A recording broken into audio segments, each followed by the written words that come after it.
लोग देखते हैं कि जूते पहनकर खाना खा रहे होते हैं या खड़े होकर जल्दी जल्दी में खाना खाकर निकल जाते हैं। ये ऐसी चीजें हैं और ऐसी कोताही है जो हमारे रिस्क में कमी कर देती है। इसी तरह बैतुल खला में नंगे सर जाना भी हमारे रिस्क में कमी का बाइस बनता है।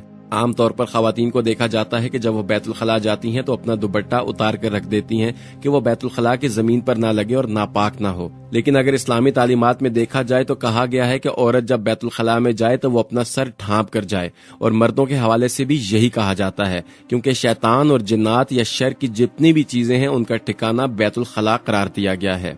इसलिए नंगे सर बैतुल खला ना जाया जाए। ऐसा करना भी आपके रिस्क में कमी करता है।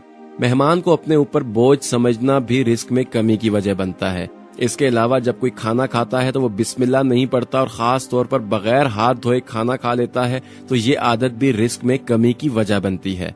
इसीलिए जब भी खाना खाएं तो अल्लाह का नाम लेकर उसको शुरू करें। इसी तरह हम देखते हैं कि जब खाना खाया जाता है तो उसको अच्छी तरह से साफ नहीं किया जाता, यानी बर्तन में कोई चीज छोड़ दी जाती है जो कि खाने का ज़िया है, और उसका जाया करना अल्लाह ताला को कभी पसंद नहीं। जो लोग ऐसा करते हैं उनके रिस्क में कमी लिखी जाती है।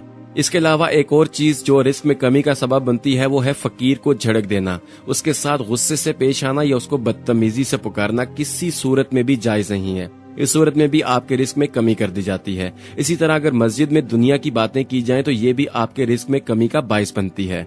अहादीस मुबारका में इन तमाम चीजों के बारे में रोशनी डाली गई है। दोस्तों, अगर इर्द गिर्द माशरे में देखा जाए तो झूठ बोलना एक आम सी बात हो गई है और हर कोई झूठ बोलता हुआ दिखाई देता है। ये किसी भी सूरत में जायज नहीं। आप अपने आप की इस्लाह कीजिए। ये तमाम चीजें अहादीस मुबारका की रोशनी में बताई गई हैं कि ये रिस्क में कमी की वजह हो सकती हैं। गीबत करना भी बहुत बुरी आदत है जिसे आजकल गपशप का नाम दे दिया जाता है। इसके अलावा गाने बजाने और उसमें दिल लगाना, ये तमाम चीजें भी दीन इस्लाम की बताई हुई तालीमात के खिलाफ वर्जी हैं। ऐसा करने पर भी रिस्क की तंगदस्ती का सामना करना पड़ता है। हम देखते हैं कि बहुत सी माएं, बहुत से वालिदैन ऐसे होते हैं जो कि अपनी औलाद को बुरा भला कहते हैं, और कई बार वालिदैन की आदत होती है कि जब गुस्से में आते हैं तो औलाद को गालियां देना शुरू कर देते हैं। इस आदत या इस अमल की वजह से उनके ऊपर से रिस्क के फरिश्ते अपना हाथ उठा लेते हैं और उन्हें मुश्किलात का सामना करना पड़ता है। कुरान मजीद को बेवजू हाथ ना लगाएं। ऐसा करने की वजह से भी रिस्क में तंगी होती है और इसके साथ साथ नामहरम को देखना भी सही नहीं है। ये भी रिस्क की तंगदस्ती की बड़ी वजह है।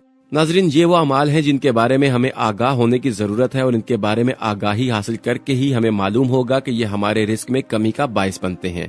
खाने का ज़िया अमीर और गरीब सबके घर में आम है। न सिर्फ शादी ब्याह में बेदर्दी से खाना ज़ाया किया जाता है, बल्कि किचन में खवातीन बर्तन धोते वक्त सालन, चावल और रोटी को पानी में बहाकर नाली की नजर कर देती हैं। अगर हम इन छोटी छोटी बातों का ख्याल करें तो हमारे मसाइल खुद ब खुद दूर हो जाएंगे। इसके अलावा ख्वातीन हज़रात, हम आपको बताते चलें कि तंगदस्ती के असबाब में खाना खाते वक्त हाथ ना धोना, अंधेरे में या दरवाजे में बैठकर खाना खाना, गुस्ल की हाजत हो लेकिन उस वक्त खाना खा लेना, और सोने की चारपाई यानी बिस्तर पर बगैर दस्तरखान के खाना खाना भी है। दांत से रोटी को कुतरना, जिस बर्तन में खाना खाया उसमें हाथ धोना और बचे हुए खाने को इसी तरह छोड़ देना, ये तमाम वजूहात हैं जिन पर हमें गौर व फिक्र करने की जरूरत है। जब हम इन पर गौर व फिक्र करेंगे तो हमारी तमाम मुश्किलात दूर होती जाएंगी और हम दुनिया और आखिरत दोनों में कामयाबी हासिल कर लेंगे। और आखिर में मेरे प्यारे दोस्तों, अक्सर लोग रिस्क को सिर्फ मादियात तक महदूद समझते हैं, जबकि फजर के वक्त बगैर अलार्म के किसी के कहने पर गहरी नींद से उठना रिस्क है। इसलिए कि बहुत सारे अफराद नहीं उठ सकते। मुश्किलात और मसाइब के साथ मुकाबला करने के लिए खुदा की तरफ से दिया हुआ सब्र रिस्क है। अगर कोई वालिद को मोहब्बत और एहतराम के साथ एक गिलास पानी दे देता है तो नेकी का ये अमल भी रिस्क है।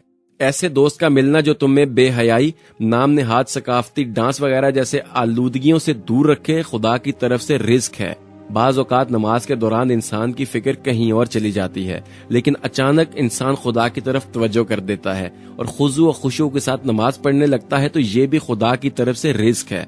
लिहाजा जब भी रिस्क के लिए दुआ करना तो अपनी दुआ को कागज के चंद टुकड़ों तक महदूद न समझना, बल्कि ये चीजें भी रिस्क हैं और हकीकी रिस्क भी यही है। और हाँ, ये बात भी इंसान के जहन में होनी चाहिए कि गुनाह इंसान की मादी और मानवी रिस्क को नाबूद कर देता है। अल्लाह ताला से दुआ है कि अल्लाह ताला हमें इस पर अमल करने की तौफीक अता फरमाए और हमारे माल में बरकत अता फरमाए। आमीन। दोस्तों, अगर आपको आज की हमारी वीडियो पसंद आई हो तो इसे फेसबुक और व्हाट्सएप पर अपने दोस्तों के साथ शेयर करें। इसमें हमने आपको बताया कि कौन से असबाब हैं जो कि तंगदस्ती की वजूहात बनते हैं। इन पर हमें गौर व फिक्र करने की जरूरत है। इसके अलावा कमेंट करके हमें अपनी राय से आगाह जरूर करें और लोगों की इस्लाह करने में हमारा साथ दें, ताकि कोई हमारी और आपकी वजह से नेकी का रास्ता इख्तियार कर ले। इजाजत दीजिएगा। अपना और गिरदोनवाह के तमाम लोगों का बहुत ख्याल रखिएगा। अल्लाह हाफिज।